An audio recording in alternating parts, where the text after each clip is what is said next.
네, 안녕하세요. 오늘의 신학공부의 장명입니다. 오늘도 어제의 신학공부 코너를 준비했는데요. 오늘 제가 살펴볼 영상은 최주훈 목사님 인터뷰 편입니다. 이건 아마 저희 영상 시리즈 중에 가장 긴 영상이었을 거예요. 그래서 전체가 다 업로드 되기까지 거의 한 20개월 정도 시간이 걸렸던 초장기 프로젝트였습니다. 이제 제가 계속 코너를 새로 만들고 이렇게 시리즈를 막 만들잖아요. 근데 이 최주훈 목사님 편을 기획할 당시에는 오늘의 신학 궁금증이라는 코너를 이제 밀어봐야겠다 이렇게 생각을 하고 있었어요. 그래서 이제 오늘의 신학 궁금증은 어떤 질문에 대해서 목사님들이 답변을 주시는데 굉장히 짧게, 근데 쇼츠까지는 아닌데 한 2, 3분 정도로 답변을 주시는 그런 영상을 이제 시리즈화 해보려고 생각을 했었거든요. 그래서 최주훈 목사님 영상도 앞에 본편 인터뷰를 하고 뒤에 이제 질문들을 한 10개, 10몇 개 정도 질문을 드렸었는데 그 짧은 영상들이 한 달에 한 편씩 올라오다 보니까 거의 이렇게 2, 3년에 걸쳐서 업로드가 되게 된 거죠. 그래서 최근에야 완결이 됐고 이렇게 긴 시간 영상으로 함께 해주신 최주훈 목사님께 감사를 드립니다. 그래서 이 인터뷰 비하인드를 좀 말씀을 드리면요. 일단은 최주훈 목사님이 계신 중앙루터교회가 저희 신학생들 사이에서 굉장히 인기 있는 탐방지였어요. 그러니까 신학교에 입학을 하면은 1학년 1학기 때는 교회 탐방을 보통 하거든요. 그래서 다양한 교회들을 이제 매주 가보면서 이 교회 예배는 어떤지, 이 교회는 어떤 이제 특징이 있는지, 전통이 있는지 이런 거를 경험해보는 그런 시간이 있는데 저희 신학과 동기들 사이에서 이 교회는 꼭 가봐라 라고 하는 교회 중에 하나가 중앙루터 교회였습니다. 왜냐하면 저희가 이제 장로교다 보니까 루터교가 굉장히 저희한테 낯선 전통이었던 거죠. 한국 개신교에서는 장감성이란 말이 있는데 장로교, 감리교, 성결교가 이제 주류 교단이다 이런 의미예요. 그러다 보니까 이 세 교단은 대체로 좀 비슷한 성향이 있습니다. 그러니까 원래 전통은 다 다른데 이 한국화되면서 좀 K교회된 비슷한 면들이 있거든요. 그런데 이제 루터 교단은 한국의 일반적인 교회들과 조금은 색깔이 다른 느낌이 있는 거죠. 전례 중심의 교회이고 또 장로교는 이렇게 칼뱅 중심인데 루터교는 루터 중심의 신학이 형성이 돼 있고 그래서 여러 면에서 좀 신선한 경험을 할 수 있는 교회다, 좀 새롭다 라는 평들이 많았고 그래서 이 교회는 꼭 가서 예배를 드려봐라 라고 하는 교회 중에 하나가 이 중앙 루터교회였습니다. 두 번째로 이제 최주훈 목사님이 페이스북에 짤막짤막한 글을 그 당시에 많이 올리셨어요. 지금도 계속 올리시는데 뭔가 이렇게 칼럼, 묵상 같은 단편 글일 때도 있고 또 설교 스포일러일 때도 있거든요. 그러니까 이제 주일 설교를 준비하시면서 앞부분만 이렇게 올리시는 거. 그래서 뒷부분은 이제 안 쓰시고 점점점 하고 뭐 이제 이번 주 주일 예배 설교 이렇게 쓰시는 거죠. 그래서 뒷부분이 궁금하면 이제 교회에서 직접 들어야 되는 약간 그걸 노리신 건가?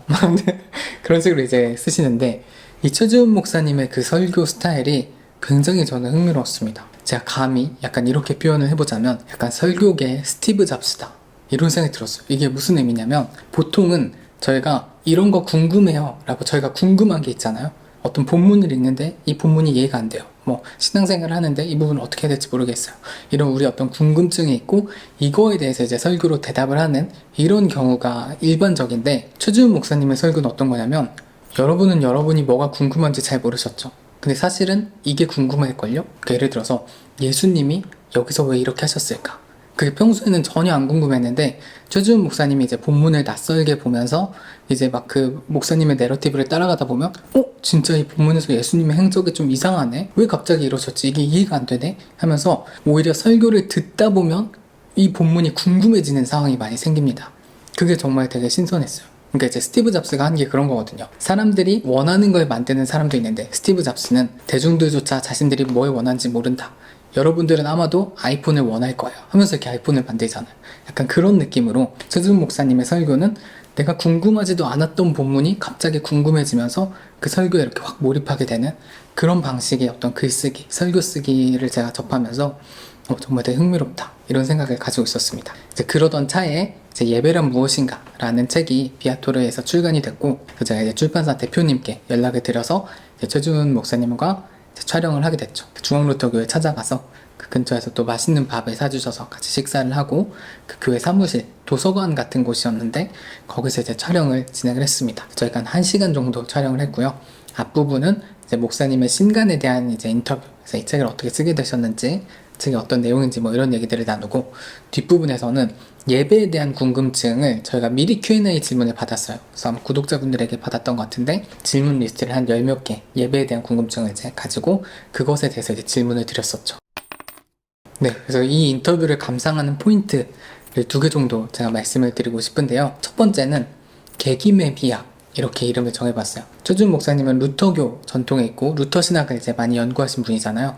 루터의 재발견이라는 책도 쓰셨는데, 그 책에 보면 프로테스탄트 정신이 무엇인가를 설명하는 부분이 있어요. 그러니까 이 프로테스탄트, 개신교라는 게 이제 원래 항의하다, 저항하다라는 의미거든요. 그러니까 당시에 이제 교황청에 대해서, 이 로마 가톨릭에 대해서 저항하는 운동으로서 나타났던 게 종교개혁이었던 거죠. 근데 이 저항하다, 이건 좀 약간 고상한 표현인데, 이걸 한국식으로 아주 친근하게 좀 더 이 어감을 살려서 말하면 개기는 거다, 개김이다, 이렇게 표현을 하셨어요. 되게 피부로 와닿는 그런 표현이죠. 당시에 이 로마 가톨릭이라는 건 하나의 종교라든지 그런 개념이 아니라 이 세계 자체였거든요. 그러니까 이 중세 사람들한테 로마 가톨릭 바깥은 존재하지 않았어요. 거기는 이제 이단자들의 세계, 이 세계에서 완전히 공동체에서 추방당하는 거고, 이 사회에서 버려진 거고, 이 온 세계에서 버려지는 게 이제 로마 가톨릭 바깥의 영역이었거든요. 그런데 그런 로마 가톨릭으로부터 버려질 수 있음에도 이 당시 로마 가톨릭이 지닌 문제에 대해서 지적하고 항의하고 나섰던 그 정신, 그게 이제 프로테스탄트 정신이다. 이걸 좀 더 한국적으로 표현하면 개김의 정신이다, 이렇게 표현할 수 있다는 거죠. 그래서 최준 목사님은 루터의 재발견에서 이 루터의 핵심을 권위에 대한 믿음에서 믿음에 대한 권위로 라고 표현을 하십니다. 그러니까 그 전까지는 저희가 권위에 대해서 믿음을 갖고 있었어요. 또 이게 전통이야, 이게 교황청의 결정이야, 이런 종교적 권위에 대해서 우리가 믿음을 표현하는 식의 신앙생활을 했다면, 이제는 오히려 이 권위에 대해서 우리가 믿음을 갖는 게 아니라 우리의 믿음에 대해서 권위를 가져야 된다. 그래서 오직 믿음으로 나아가야 된다. 이런 게 이제 종교개혁 정신이라는 거죠. 그래서 이런 어떤 루터에 대한 이해, 루터 신학에 대한 이해가 저변에 흐르고 있고, 그게 이 예배란 무엇인가 라는 책에도, 예배에 대한 목사님의 태도에도 잘 드러난다고 생각을 합니다. 그래서 이 책을 딱 보면 좀 당황스러울 수도 있어요. 우리가 당연하게 여겼던 것들, 이건 당연히 우리 교회 전통이니까, 우리 교회가 늘 이렇게 해왔으니까, 우리가 이걸 권위 있다고 생각했으니까 라고 하는 모든 것들에 대해서 다시 한번 질문을 던지는 거죠. 그게 정말 필요할까? 그렇게 하는 게 본질적일까? 그게 맞을까? 그게 성경적일까? 이렇게 한 번 더 그 우리가 이미 권위로 형성된 그 전통에 대해서 의문을 던지는 거예요. 우리의 예배가 정말 성경적이고 복음에 충실한 예배인가에 대해서 다시 한번 질문을 던지기 때문에 이 부분에 대해서 굉장히 도전적이다, 좀 약간 형식을 파괴하는 것 같다라는 느낌이 들 수도 있고, 다르게 말하면 훨씬 더 본질을 추구하는 느낌이 든다 라고 생각할 수도 있는 거죠. 그래서 이렇게 계김의 비약, 프로테스탄트 정신에 대해서 생각해 볼 수 있고, 그게 예배에 어떻게 적용될 수 있는가가 이제 이 목사님 인터뷰 전반에 좀 나타나지 않나 싶습니다. 두 번째는 이 책의 이제 결론인데요. 그 교회의 예배는 그 교회 신학의 총합이다, 이런 굉장히 멋진 말을 남기셨어요. 우리가 신학과 교회 현장이 분리되어 있다라고 생각하는 경우가 많잖아요. 신학은 좀 사변적이고 우리 삶의 현장, 아니면 교회 현장은 좀 더 실천적이고, 두 개가 크게 상관이 있나? 이런 생각을 하게 되는데, 이 둘이 가장 이렇게 접점을 갖는 순간이 바로 예배인 거죠. 그래서 그 예배의 어떤 요소들, 언제 일어나고, 언제 자리에 앉고, 언제 기도를 드리고, 언제 찬송을 드리고, 어떤 기도, 어떤 찬양을 드리고, 설교는 어떤 형식으로 하고, 회중과 목회자의 어떤 그 거리라든지 어떤 구도라든지 이런 게 어떻게 형성되는가, 이런 게 다 신학이 반영되어 있는 형태라는 거죠. 그래서 예를 들면 이런 거예요. 이제 위러브라는 찬양팀이 굉장히 좀 센세이션한 반응을 일으켰잖아요. 근데 위러브가 기존 찬양들과 가장 달랐던 점 중에 하나는 둥글게 예배를 드린다라는 시도였거든요. 기존에 강대상이 있고, 거기에 설교자와 찬양팀이 서고 회중석이 있고, 이렇게 둘로 나눠진 구도에서 이 둘의 경계를 없애고 우린 동그랗게 예배를 드린다 라는 방식, 이 안에는 신학적인 의미가 담겨 있다는 거죠. 이렇게 앞에 서는 자와 회중석에 있는 자의 구분을 없애고 모두가 함께 예배 드린다, 하나의 어떤 공동체성, 함께함, 이런 메시지들이 그 구도 자체에 담겨 있는 거고요.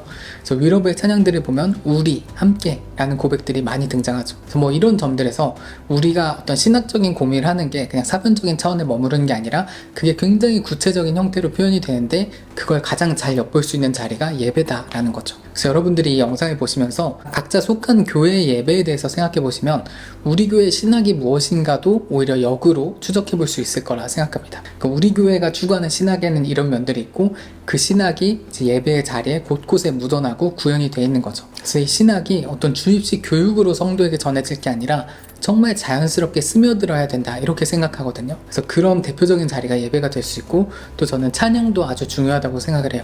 그러니까 우리가 부르는 찬양의 가사들이 사실은 우리의 신학을 형성하고 있을 가능성이 높습니다. 그래서 제가 조금은 새로운 결의 찬양들을 계속 만드는 사역을 하고 있는 것도 이런 맥락이 있고요. 여러분들이 최준 목사님의 인터뷰 그리고 예배에 대한 여러 이야기들을 보시면서 목사님이 뭐라고 답하셨는지도 중요하지만 목사님이 어떤 방식으로 답하시는지 그 원리가 무엇인지를 좀 더 눈여겨보시면서 우리 각자가 속해 있는 그 예배의 자리에서 이 질문을 어떻게 또 풀어볼 수 있을까 이런 고민을 하시면서 이 영상을 보시면 도움이 될 것 같습니다.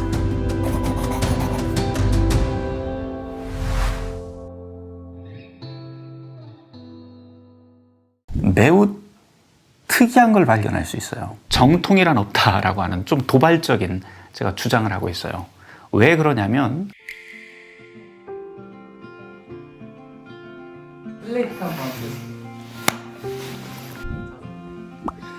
안녕하세요. 중앙루터교회 최준 목사입니다. 여러분 만나서 반갑습니다. 지금은 목회를 하고 있고 한 구석에서 정말 목회만 하고 있는 그런 목사입니다. 네, 여기까지입니다.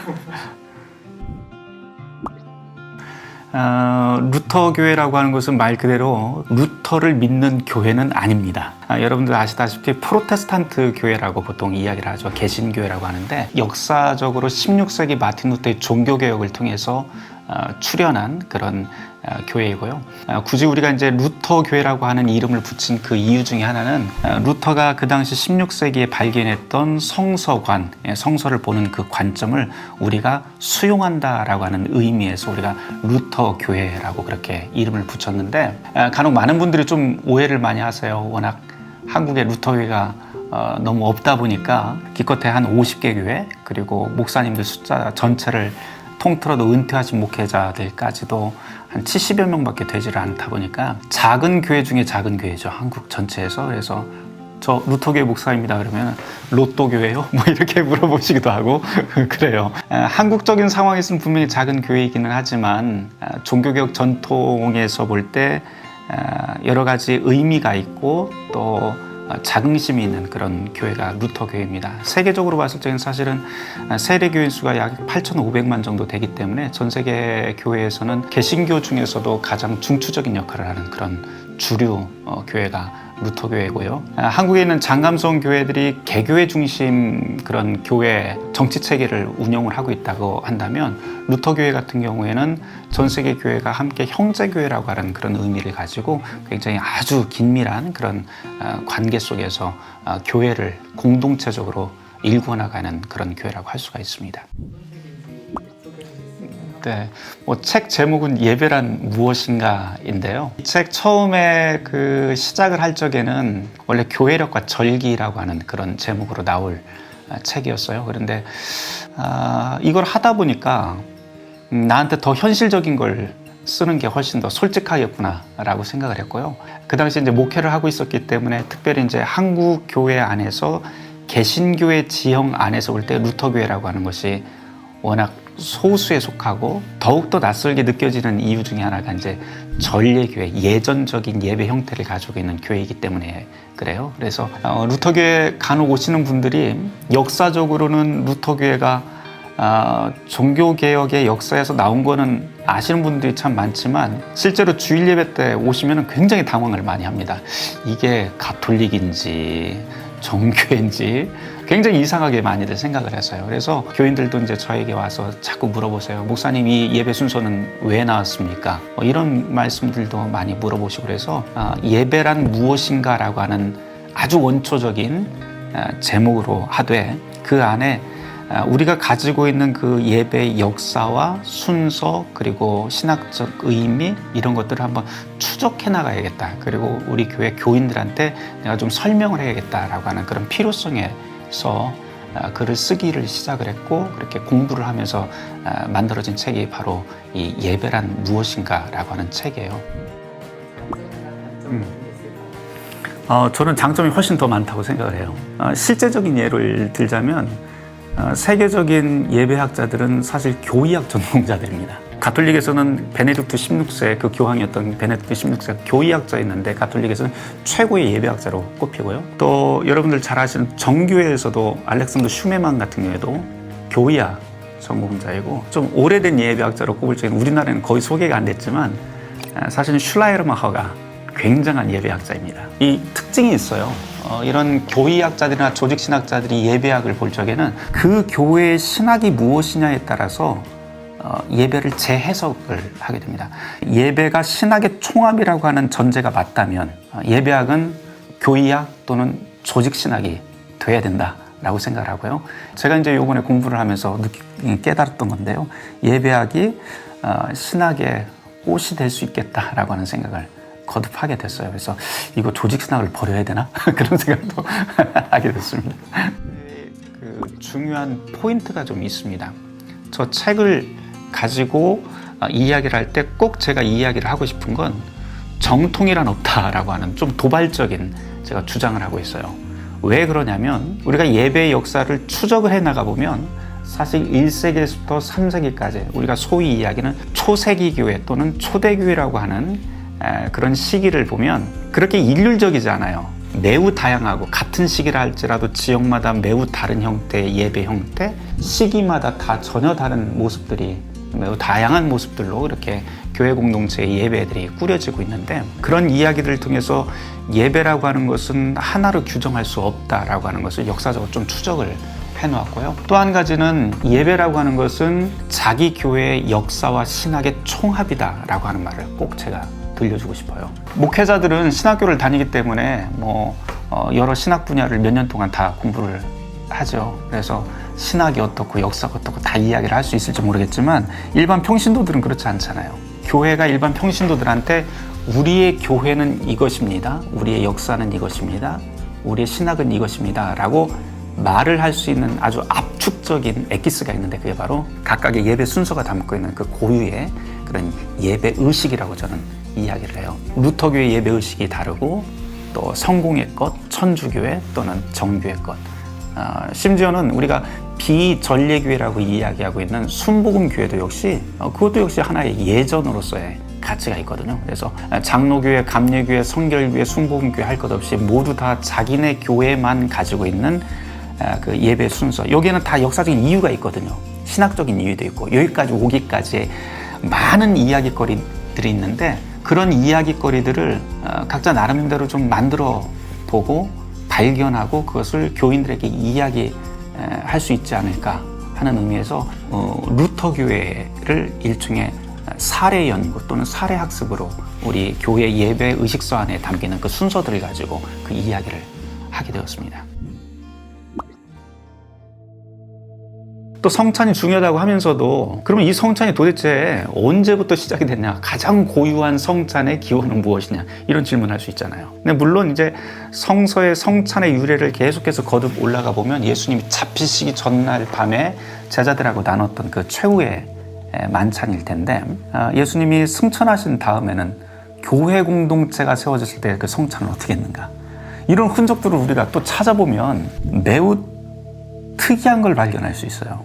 제 책에서 이제 보면 1세기, 2세기, 3세기, 4세기 뭐 하면서 세기별로 쭉 추적을 해놨는데 그 중에 하나가 신약성경 이외에 우리가 초세기 교회, 1세기, 2세기의 성찬의 모습들을 추적할 수 있는 문서가 거의 없는데 유일하게 볼 수 있는 게 디다케라고 하는 문서예요. 근데 이 1세기 후반 또는 2세기 초반의 문서라고 하는 이 디다케를 보면 이게 우리가 이야기하는 예식의 순서로 되어 있는 그런 성찬인지 아니면 밥 먹고 그냥 얘기 나누던 교제의 애찬인지 굉장히 불분명해요. 그런 것을 생각을 해보고 또 나중에 물론 이제 콘스탄티누스 대제의 기독교를 국가 종교로서 공인을 해주는 그런 단계가 지나게 되면 그때부터 황제 의전과 굉장히 유사한 형태로 예배 형식들이 화려해지고 복잡해지기 시작을 하는데요.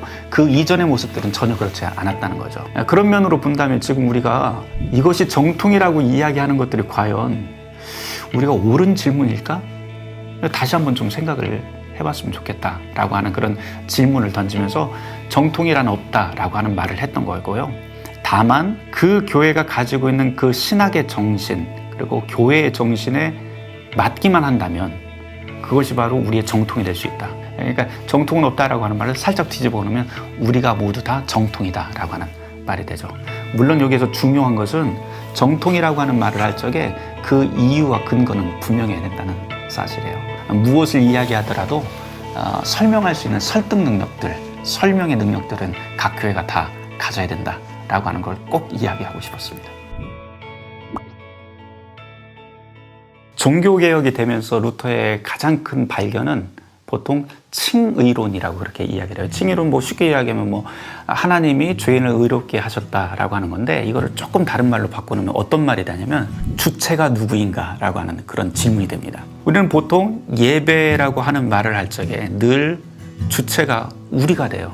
내가 무언가를 준비해서 하나님께 올려드리는 것, 영광 돌리는 것, 무언가를 잘 준비하는 것이라고 이야기하지만, 우리가 그 프로테스탄트 신학을 수용을 하고 그 신학의 눈으로 렌즈로 예배를 다시 재해석을 한다고 한다면 칭의론적으로 해석을 할 수가 있을 텐데, 그렇게 될 적에는 조금 방향이 달라진다는 거죠. 예배라고 하는 것은 우리가 무언가를 준비해서 하나님께 올려드리는 그런 행위 이전에 더 강조가 돼야 될 게 주체가 바로 하나님이시다라고 하는 거예요. 하나님이 죄인을 불러서 은총을 주시는 것이 바로 예배다라고 할 수가 있게 될 텐데, 그 은총의 도구가 말씀과 성찬이라고 하는 예배의 가장 큰 두 기둥이 되게 되는 거죠. 이런 구조로 예배를 설명할 수가 있게 되고, 변하지 않는 것이 저는 바로 그 정신이라고 보는 거예요. 그래서 루터도 역시 이제 예배라고 하는 말이, 이전에는 미사라고 하는 말을 썼지만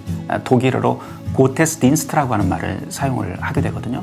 이 고테스딘스트라고 하는 말은, 고시라고 하는 말은 영어로 갓이라고 하는 말이고, 뒤에 딘스트라고 하는 말은 서비스예요. 하나님이 서비스 하신다, 하나님이 섬기신다, 하나님이 일하신다, 하나님이 봉사하신다. 누구를? 주체는 하나님이, 그리고 객체와 대상은 바로 인간이 되는 거죠. 예배의 가장 큰 고유성, 그리고 우리가 역사 속에서 예배를 굉장히 중요하게 여길 수밖에 없는 이유가 바로 여기에서 시작을 하는데, 하나님이 우리에게 말씀과 성찬, 성례전으로 우리에게 힘을 주시고 일상으로 돌아가게 만드는 것이다 라고 하는 그런 가장 큰 신학적인 시스템 안에 저는 이 예배의 중요성이 있다고 보고요. 이거는 변할 수 없는 것이다 라고 생각을 합니다. 보통 우리 그 현대 교회 예배의 가장 큰 문제점 중에 하나는 무엇이냐면, 제가 보기로는 이게 방향성이 조금 바뀌지 않았는가 생각이 들어요. 이제 예배를 보통 예배학자들이 예배는 만남이다 그래서 하나님과 인간의 만남, 또는 하나님이 은총을 주시고 인간이 응답하는 것으로 이야기를 하는데, 그렇게 얘기를 해놓고 하나님이라고 하는 맨 앞에 있는 선제적인 조건에 대해서는 거의 이야기를 안 해요. 근데 이제 제가 이 말하고 싶은 건 두 가지를 다 이야기를 하되, 이 앞에 있는 하나님이 우리를 위해서 일하신다라고 하는 것을 더 강조해야 된다라고 하는 거죠. 만일 이것이 강조가 안 되고 후자의 것만, 주체가 인간이다라고 하는 것만 계속 이야기하게 되면 어떤 현상이 벌어지냐면, 말 그대로 교회에서 탈진해버리는 거예요. 예배 준비하다가. 그래서 교회를 떠나게 되는 거예요, 자꾸. 근데 예배라고 하는 것은 사실 하나님이 우리를 불러서 말씀과 성찬으로 위로를 주시고 힘을 주신 다음에 우리의 일상으로 보내는 하나님의 통로입니다. 은총의 통로입니다. 신학적인 중요한 사실들을 우리가 조금 더 한국교회에서 강조할 필요가 있겠다 하는 게 이제 그런 의도가 있습니다. 오늘의 신학 공부가 사실 한국 교회 그 신학생들뿐만 아니고 목회자들, 또 젊은 그 교회에 관심 있는 분들에 굉장히 영향력이 있는 걸로 제가 알고 있어요. 그런데 여러분들이 그냥 보고 흥미 위주로만 넘기지 마시고 조금 더 한 번 더 생각을 해보고 깊이 사유하는 그런 채널이 되었으면 좋겠습니다. 그래서 우리가 삶이 매일매일 좀 깊이 사색하고 또 돌아볼 수 있는 그런 시간이라면 굉장히 유익할 것 같습니다. 네, 감사합니다.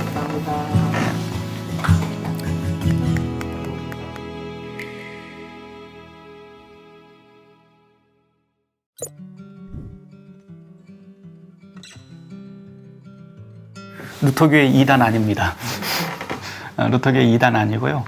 개신교회 시작하면서 가장 먼저 시작한, 공식적으로는 가장 먼저 시작한 그런 교회라고 할 수가 있고요. 루터교회 목사라고 해서 오해받은 적이 꽤 있어요. 오늘은 제가 그냥 아주 편하게 작업복을 안 입고 나와서 이런데, 저희 루터교회 목사들이 옷 입을 적에 클러지 칼라라고 하는 것을 꼭 입고 나오죠. 근데 제가 많이 오해를 받을 적이가 언제냐면, 장례식장 갔을 때, 또 뭐 어디 병원 갔을 때, 특별히 이제 가톨릭 계열 그런 병원에 갔을 때 그런 오해를 많이 받아요. 신부님 하면서. 근데 여러분들이 조금 아셨으면 좋겠다 싶은 것은, 클러지 칼라가 이게 가톨릭이 아니에요. 원래 이게 장로교에서 나온 겁니다. 원래 장로교에서 시작을 해서, 스코틀랜드 장로교에서 시작을 했고요. 또 루터교뿐만 아니고 전 세계 교회가 같이 입고 있는 건데, 많은 분들이 이제 가톨릭 것으로 오해를 하고는 계십니다. 근데 이제 루터교회가 한국에서 너무 적다 보니까, 제가 루터교회 목사라고 그러면 이게 개신교회인지 아니면 천주교회인지 이상하게 보시는 분들이 꽤 많이 있어요. 아직도 그래요, 사실은. 이거는 선교 역사하고 좀 연관이 있는데요. 한국 루터교회가 1958년도에 그 정식 선교를 시작을 하게 됩니다. 물론 이제 19세기에 이미 그 칼 규틀라프라고 하는 우리나라 최초의 외국 방문 선교사가 있기는 했었지만, 그분하고는 한국에 있는 루터교하고는 전혀 상관이 없고, 정식으로 시작을 한 것은 1958년도 미국에 있는 미조리 선교회에서 시작을 하게 되는데요. 그분들이 한국에 왔을 때 보통 그렇잖아요. 선교라고 하는 것이 교회를 세우겠다고 오는 건데, 한국에 와보니까 교회가 너무 많은 거예요. 그래서 자기네들이 미국에서 준비하고 왔던 그 선교 정책을 3년 동안 한국에 대한 공부를 하면서 다 뒤집어 버립니다. 그러고 세운 그 선교 정책이 뭐냐면, 교회를 섬기는 교회가 되자라고 하는 그런 선교 정책을 세우게 돼요. 지금으로 말하자면 무슨 공격적인 마케팅에 의해서 교회를 막 세운 것이 아니고, 교회를 섬기는 교회가 되자 해놓고 시작을 했던 것이 우리나라 최초의 성경 공부 프로그램이라고 할 수 있는 베델 성서라고 하는 것을 시작을 하고요. 또 방송 선교를 시작을 하는데, 루터런 아워라고 하는 것을 통해서 뭐 이것이 인생이다 그런 라디오 프로그램을 시작을 하고, 기독교 통신 강좌라고 하는 것을 시작을 합니다. 그런데 이 세 가지 모두의 하나의 특징이 있었는데, 교단의 이름을 이야기를 안 해요. 그저 그냥 가까운 교회 나가십시오, 늘 이런 식이었어요. 지금도 역시 어느 정도 다른 교회 교인들을 빼오지 않는다라고 하는 그런 방식에 대해서는 거의 다 이제 동의를 하고 있고, 지금 현재 루터교회도 그렇게 오다 보니까 그 초기의 선교 방식에 대해서는 참 우리가 깨끗하게 시작을 했구나 라고 하는 것은 저희가 자부심을 가지고 있는 반면에, 그렇게 하다 보니 다른 교회들처럼 많은 숫자의 성도들이나 교회를 세울 수가 없었던 그런 단점이 있었죠. 그럴 수밖에 없었던 이유 중에 하나가, 다른 교단 같은 경우에는 신학교에 들어오는 그 학생들을 많이 받아서 많이 배출을 하고 교회를 많이 세우는 것, 이것이 거의 모든 교단들의 공통 정책이라고 한다면, 루터교회는 그렇지 않아요. 예를 들어서 올해 교단의 재정이 요만큼 된다 그러면 이만큼을 가지고 올해 교회를 몇 개를 세울 수 있을지 미리 계획을 하고요. 이 계획에 따라서 대학원의 MDB 그 학생들을 뽑습니다. 그래서 이 학생들 대학원에 들어가는 순간부터 교단이 모든 것을 책임지기 시작을 하게 돼요. 그러니까 교회를 세워준다든지, 또 뭐 급여를 준다든지, 뭐 이런 최저생계비라든지, 또 보험이라든지 연금이라든지 이런 것을 교단에서 다 관리를 하기 때문에, 교회를 1년에 우리가 가진 그 재산에 1년에 많으면 2개 정도밖에 세우지를 못하거든요. 그래서 그런 식으로 하다 보니 뭐 교회가 많을 수는 없겠죠. 네, 다만 이제 돌아보면 우리가 초기부터 그렇게 다른 교회들처럼 공격적으로 교회를 개척을 하고 했다면 지금은 어땠을까라고 하는 의문은 아직 남아 있기는 합니다. 한 가지 좀 다시 역으로 질문하고 싶은 건, 우리나라 장로교회 예배는 장로교회적인가? 라고 하는 질문을 다시 한번 좀 드려보고 싶어요. 왜냐하면 장로교회의 원래 그 전례는 루터교회와 상당히 닮아 있습니다. 지금 현재 루터교회. 근데 우리나라에 지금 있는 그 자리 잡은 장로교회 예배 의식들은 사실 19세기 그 미국의 천막 집회 형태의 뭐 묵찬기찬설이라고 하는 그런 순서에 의해서 지금 거의 자리를 잡았고, 우리나라의 이제 장로교회가 너무 주류가 되다 보니까 그 이외의 다른 교단들도 거기에 따라서 모든 예배 형식들이 거의 굳어가는 형태인데, 사실 원래 그 예배 의식들은 그렇지는 않다고 하는 거 제가 꼭 말씀을 드리고 싶고요. 루터교회가 지금 한국에서 워낙 한국 개신교 지형에서 작다 보니까 이 전례, 특별히 예배 의식에 대해서 굉장히 낯설어 하시는 분들이 많은 건 사실이에요. 주일 아침 예배 때, 공동 예배 때 제일 먼저 우리가 시작하는 것이 맨 뒤에서 이제 촛불 들고 순행, 행진부터 시작을 합니다. 찬송 부르면서. 우리 교회 처음 오신 분이 그거 보고 깜짝 놀라서 여기 뭐지? 이러면서 그냥 나가시는 경우도 예전에는 있었어요. 실제로. 내가 교회를 잘못 왔나? 그러면서. 그 정도로 우리 한국 교회라고 하는 그 지형 안에서는 이 전례의식이라고 하는 것이 단순히 구교회적인 것, 반 기독교적인 그런 미신적인 행위로 잘못 자리를 잡았다. 기독교 역사와 예배의 역사라고 하는 것은 사실 그렇게 단편적이지 않은데 우리가 너무 단편적인 것만을 고집하면서 오지 않았는가. 서로에 대한 다름도 인정을 해주고 교회의 역사에 대해서 서로 공부를 해야 될 필요성은 분명히 있는 것 같아요.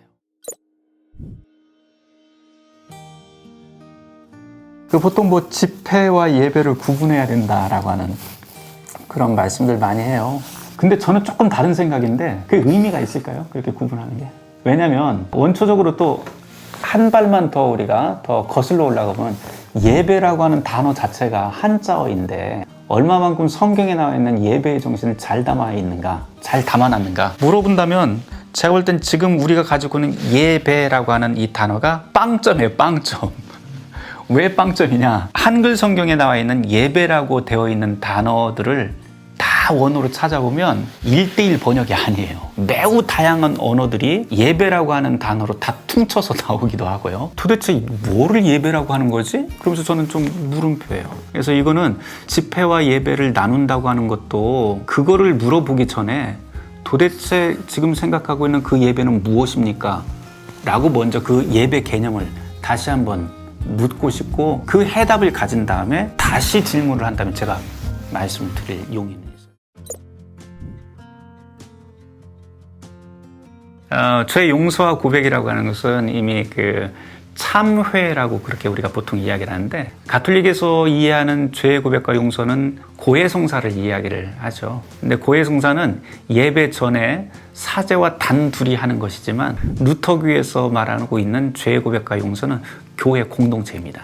공적 고백이에요. 이런 공적 고백이라고 하는 면에 있어서 가톨릭과 조금 차별이 있고요. 차이가 있고 물론 지금 뭐 가톨릭에서도 지금은 그걸 하더라고요. 근데 이거는 이전에 없던 내용들이 이제 20세기에 들어와서 개신교 신학을 끌고 들어와서 변천한 겁니다. 지금 미사 전례가. 근데 이제 고유한 것은 이제 루터교에서 그런 죄 고백과 용서를 좀 찾아볼 수가 있는데 루터의 그 신학 가운데 아주 독특한 것 중에 하나는 우리가 보통 교회가 거룩하다라고 하는 말을 하는데 교회에 거룩하다는 게 어디에 있느냐라고 하는 질문을 해요.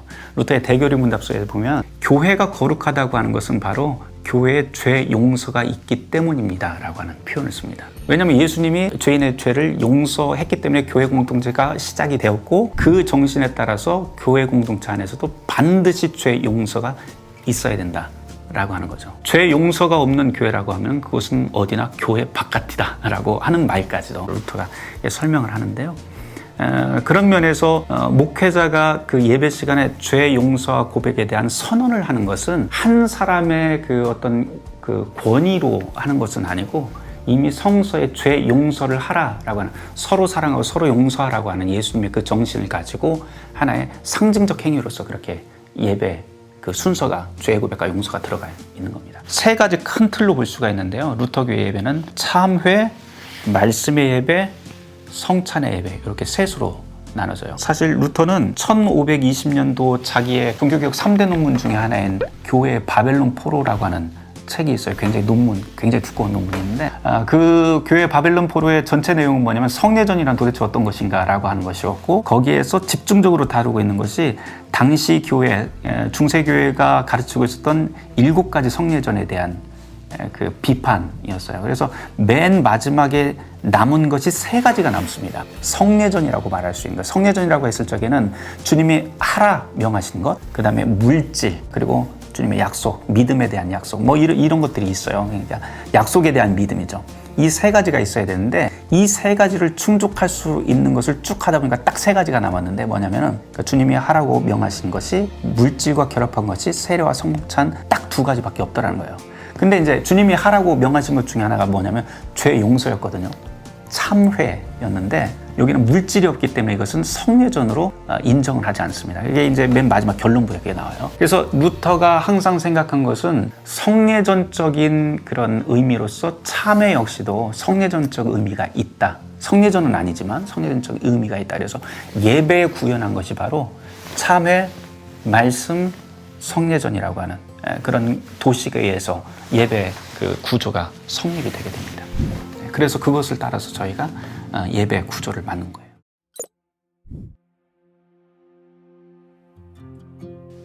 사실 이 문제는 교단마다 그리고 신학자들마다 굉장히 첨예하게 대립하는 문제이기도 해요. 루터 교회 안에서는 어떤 식으로 이제 논의가 되냐면 세례 받고 먹느냐 아니면 먹고 세례 받느냐 이 문제예요. 그러니까 성찬과 세례의 관계잖아요. 보통 우리가 생각할 때는 세례 받은 사람만 성찬을 받고 그렇지 않은 경우에 반대의 경우에는 거의 불가하다고 생각을 하지만 꼭 그렇지는 않습니다. 반대로도 생각을 할 수가 있어요. 왜냐하면 누구든지 초대한 다음에 그 다음에 먹고 교제를 한 다음에 말씀을 통해서 양육이 되고 추적을 해보면 충분히 그런 유래들이 있고 다만 세례 받은 다음에 성찬을 주는 것은 교회의 위험이 다가왔을 적에 이제 그것이 시작을 한 건데 과연 우리가 2세기, 3세기의 그런 상황인가라고 하는 것을 또 물어볼 수가 있겠죠. 루터의 이야기를 들면 루터의 그 사상이 가장 잘 담겨 있다고 보는 것이 저는 루터의 대교리 문답서인데 제가 이제 번역을 했어요. 하면서 특이한 거 몇 가지를 제가 좀 발견했는데 하나는 루터의 신학을 칭의론이라고 이야기는 하지만 칭의라고 하는 단어가 단 한 번도 나오잖아요. 거기에.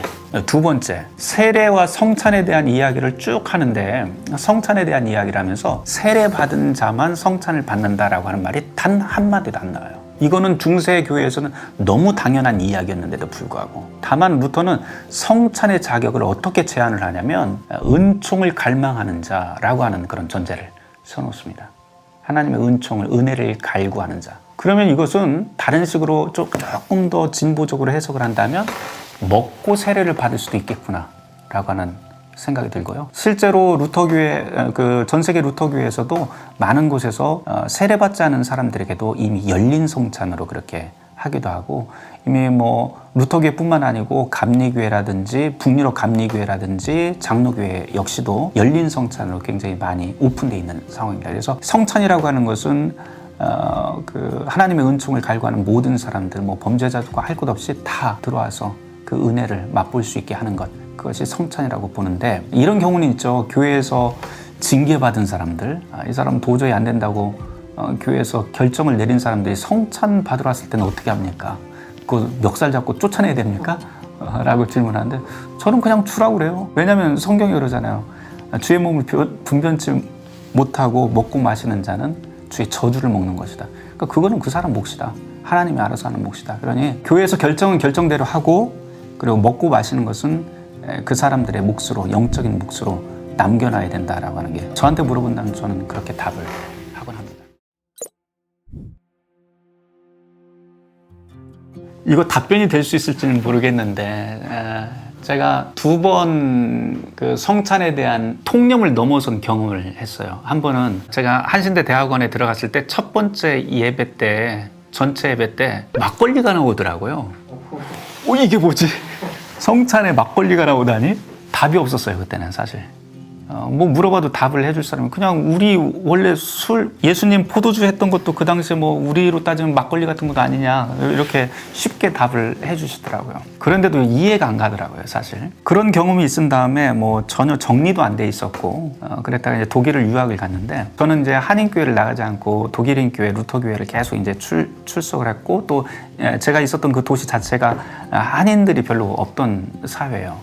그 독일인 교회를 계속 다녔는데 어느 날 하루는 예배 시간에 빨간 포도주가 아니고 백포도주가 나오는 거예요. 이게 뭐지? 그러면서 제가 끝난 다음에 교회 목사님한테 물어봤어요. 왜 빨간 포도주로 하지 않고 백포도주로 하십니까? 그랬더니 그분이 아주 쉽게 이야기하는데 뭐냐면 뭐 성경에 빨간 포도주 사용하라고도 안 했고, 두 번째, 이 포도주 우리 동네에서 나온 거예요. 그러더라고요. 우리 동네에서 나왔다는 말이 무슨 뜻일까? 그리고 가만히 생각을 해보니까 내가 지금껏 그 빨간 포도주라는데 너무 고정관념이 좀 있었구나 라고 하는 생각도 좀 하게 됐고요. 물론 우리가 이제 그 상징성이라고 하는 것을 늘 생각을 한다면 빨간 포도주로 하는 게 가장 좋을 거예요. 그렇지만 꼭 그것이 정답은 아니다. 정답은 아니다. 떡도 역시 마찬가지죠. 예수님 당시에 그 빵 그대로 사용하는 데가 어디 있어요? 없잖아요, 다. 그러니 그런 것을 우리가 조금만 더 생각을 하면 어디서든 그 문화와 환경에 따라서 그 재료는 변할 수 있다. 가장 의미를 살릴 수 있는 것이라면 최고의 것이다. 저는 그렇게 생각을 합니다. 그래서 뭐 막걸리, 파전 이거 될 수도 있어요. 그렇지만 과연 그것이 그 공동체에서 이것이 성찬의 의미로서 함의를 가질 수 있는가라고 하는 건 다시 한번 좀 물어봤으면 좋겠다라고 하는 거죠.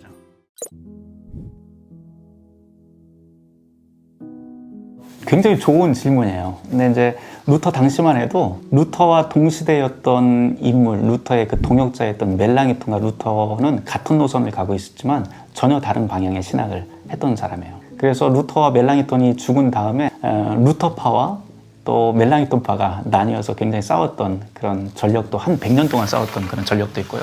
신학은 계속해서 변하기는 하는데 루터교에서 루터를 따르느냐 무엇을 따르느냐 했을 적에 제가 볼 적에는 루터교 전체에서 따르는 루터 신학이라고 하는 것은 질문을 던질 수 있는 용기다 라고 그렇게 이야기를 할 수가 있어요. 루터는 늘 어떤 고정적인 것, 해답을 추구했던 사람은 아니었던 것 같고요.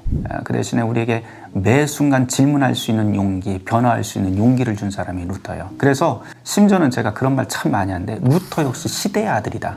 그래서 루터교에서는 루터에 대한 이야기를 많이 하기는 하지만 그렇다고 해서 루터가 우상처럼 위에 있는 사람은 아닙니다. 깔 수 있는 건 루터도 역시 비판받고 뭐 하는 것이 이제 루터 교회 안에 있는 신학자들의 기본적인 생각이에요. 그래서 루터 역시 그 시대의 아들이었기 때문에 그 시대적 제약이라든지 신학적 한계가 분명한 사람이지만 그럼에도 불구하고 우리가 루터한테 배울 수 있는 건 질문할 수 있다. 그리고 우리가 그것에 대한 해답을 구하려고 열심히 노력할 수 있다. 또 성경을 바라보는 그 관점이 바로 복음에 대한 그 관점들, 우리를 자유케 하는 그런 관점들은 분명히 바울과 어거스틴의 그 연속선상에 있었다라고 하는 점은 우리가 하나의 공유 지점으로 가지고 있습니다.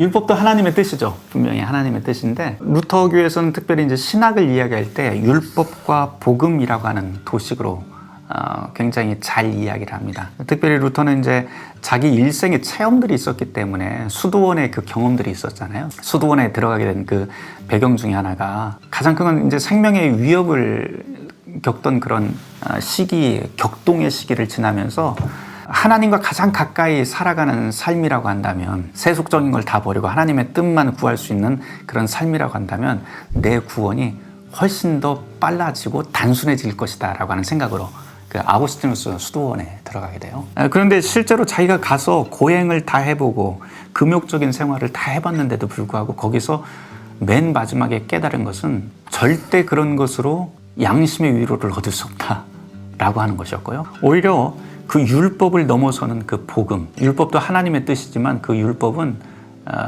바로 우리가 우리의 힘으로는 도저히 넘어설 수 없는 한계가 있다라고 하는 것을 깨닫게 해주는 하나의 몽학선생 역할을 하는 것이라고 바울처럼 그렇게 루터도 자기의 삶을 통해서 절실히 깨닫게 되고 복음의 자유에 대해서 모든 것에 자유한 삶에 대해서 설파를 하기 시작을 하죠. 그런데 이제 중요한 건 뭐냐면 특별히 이제 루터 신학에서는 장로교회 신학하고 조금 다른 게 있는데요. 변증적 긴장관계라고 하는 말을 많이 씁니다. 신학 안에서, 이제 조직 신학 안에서 많이 쓰는 말인데 예를 들어서 이런 거예요. 죄인인 동시에 의인, 하나님은 완전한 진노의 하나님인 동시에 은총의 하나님. 뭐 이런 식으로 동시성을 굉장히 말을 많이 해요. 그런데 잘 생각을 해보면 이게 모순되는 거잖아요. 모순되는 두 개의 개념을 양쪽 극단에다 놓고 팽팽하게 긴장을 시킵니다. 이게 마치 어떤 거냐면은 고무줄을 양쪽에서 끌어당기면서 팽팽한 긴장감이 일게 만드는 거예요. 이것으로 의도하는 게 뭐냐면 인간의 언어라고 하는 것은 사실 한계가 있어요. 그래서 그 언어로 표현할 수 없는 것들이 바로 이런 변증적, 모순적 관계 안에서 역설적으로 등장하는 하나의 긴장 속에서 우리가 체험적으로 체득할 수 있는 것들인데, 바로 율법과 복음이라고 하는 관계도 루터는 바로 그런 식으로 이해를 했고, 또 루터 신학자들은 늘 그런 방법론을, 변증적 긴장 관계를 잘 사용하는 편이에요. 물론 이런 변증적 긴장 관계를 장로교 신학자들은 이거는 여전히 모순이다 라고 이야기를 하지만, 또 우리 측에서는 우리가 더 이상 설명할 길이 없기 때문에 이런 방법을 쓰는 것 뿐입니다 라고 설명을 합니다.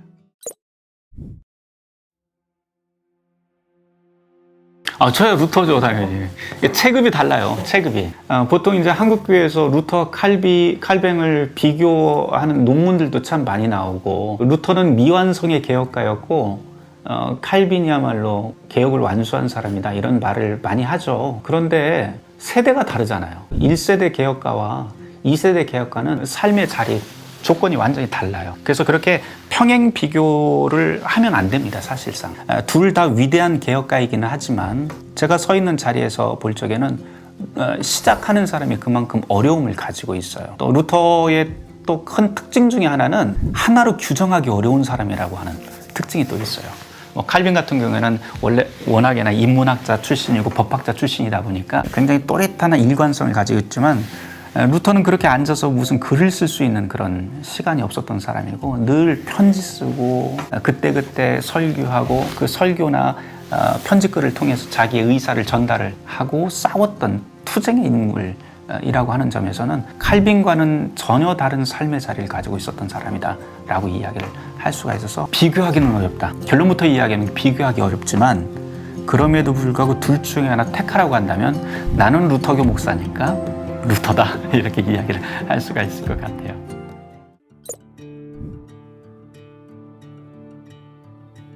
저는 제가 공부했던 수업이 파울 알트하우스이기 때문에 파울 알트하우스 이야기하고 싶어요. 물론 이제 파울 알트하우스라고 하는 그분이 한국에는 거의 소개가 안 되었고, 루터의 신학이라고 하는 그 두꺼운 책으로 이제 보통 이제 신학교에서 루터 신학가를 거의 교재로 사용하는 책이기는 한데요. 그분이 이제 독일 신학계에서 굉장한 막강한 영향력을 행사하던 분이에요. 20세기 신학자 중에. 바르트가 우리나라에서는 굉장히 잘 알려져 있지만, 바르트가 했던 이야기 중에 자기의 신학적인 가장 대적은 바로 파울 알트하우스다, 이렇게 이야기를 합니다. 근데 우리나라는 거의 소개가 안 돼 있죠. 그분이 한때는 또 그 히틀러에 그 추종을 했다라고 하는 히틀러 세력이라고 하는 누명을 쓰기는 했지만, 이미 1970년도 이후에는 그 누명이 다 벗겨진 상태이고요. 그분이 저는 거장이다라고 저는 늘 생각을 합니다. 그분이 좀 소개가 더 많이 됐으면 좋겠어요. 네, 만약에 저한테 기회가 주어진다면 파울 알트하우스에 대해서 그 글들이라든지 특별히 뭐 종말론에 대해서도 대가였고요. 루터 신학뿐만 아니고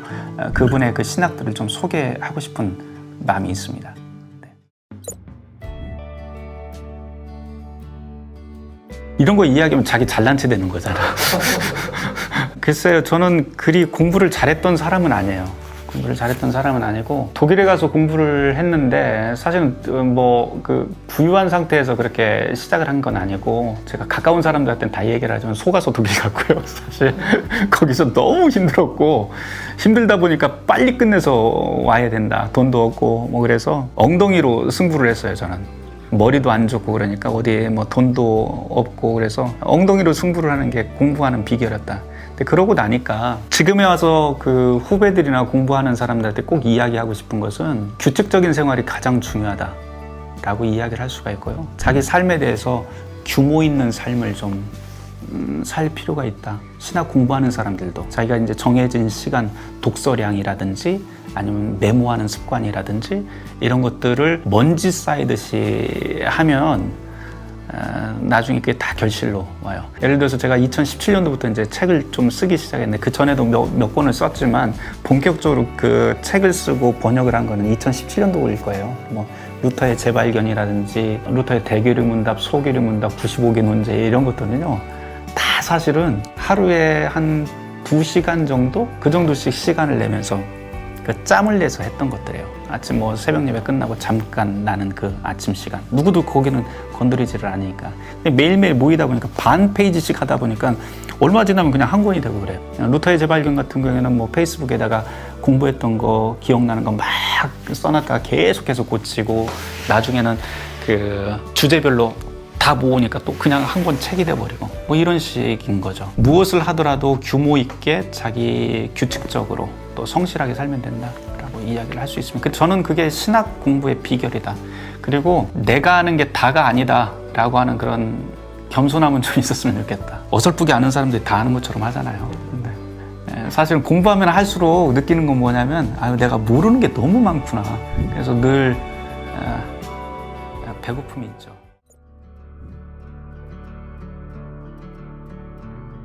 미래의 예배가 어떻게 될지는 저 답 못해요. 저도 뭐 미래에서 온 사람이 아니기 때문에 답을 못하고 지금 우리의 상황은 사실은 아무도 경험해보지 못했던 역사의 터널 속으로 들어가는 건데 뭐 여러 가지 예상들은 하겠지만 정답이라고 말할 수 있는 것은 역사의 끝에 가서나 나올 수 있는 거고 합리적인 근거라든지 뭐 어떻게 될 것이다 이런 거 저는 사실 믿지 않아요. 어떤 방향으로 갈 것이다 전혀 믿지 않습니다. 왜? 우리의 상황이라고 하는 것은 그렇게 예측할 수 있는 경로로 움직이는 게 아니에요.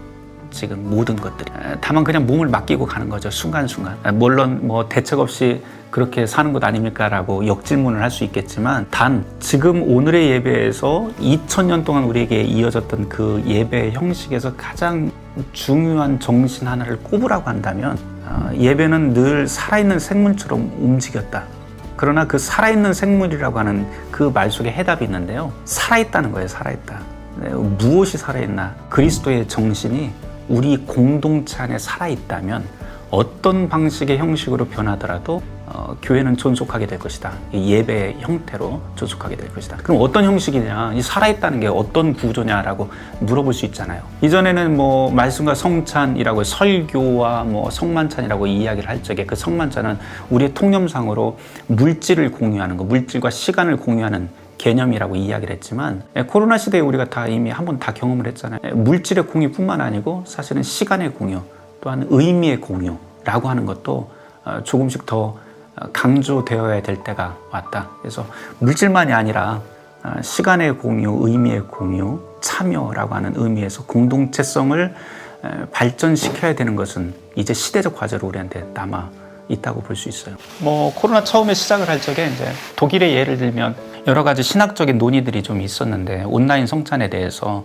온라인 성찬이 유효하냐, 무효하냐 뭐 이것저것 이야기를 하면서 별의별 논의가 다 있었는데요. 몇 미터까지 성찬이 유효할까? 시야가 확보된 데까지는 성찬이 유효한 것인가? 뭐 이런 이야기까지도 다 나왔었어요. 근데 그렇게 따져보면 참 말도 안 되는 것이 우리는 이미 이전부터 비대면 예배를 다 하고 있었단 말이에요. 큰 대형교회 같은 경우에는 본당에서 목사님 설교하고 소예배실 뭐 이런 데서 다 화면 보면서 있었던 이게 비대면 예배잖아요. 성찬도 역시 다 그런 식으로 다 했단 말이죠. 그러면서 굳이 지금에 와서 이게 비대면 예배가 옳은 예배냐 아니냐 온라인 성찬이 맞냐 틀리냐 이 이야기 하는 것 자체가 조금 우습지 않나요 사실? 오히려 더 중요한 것은 우리는 이전부터 물질뿐만 아니고 시간의 공유, 의미의 공유, 공동체성이라고 하는 그런 하나의 공유 개념을 통해서 이미 다 하고 있었던 거예요. 이미 다 하고 있었던 거고 그런 것들을 조금 더 우리가 발전시키고 강조할 필요는 있다라고 저는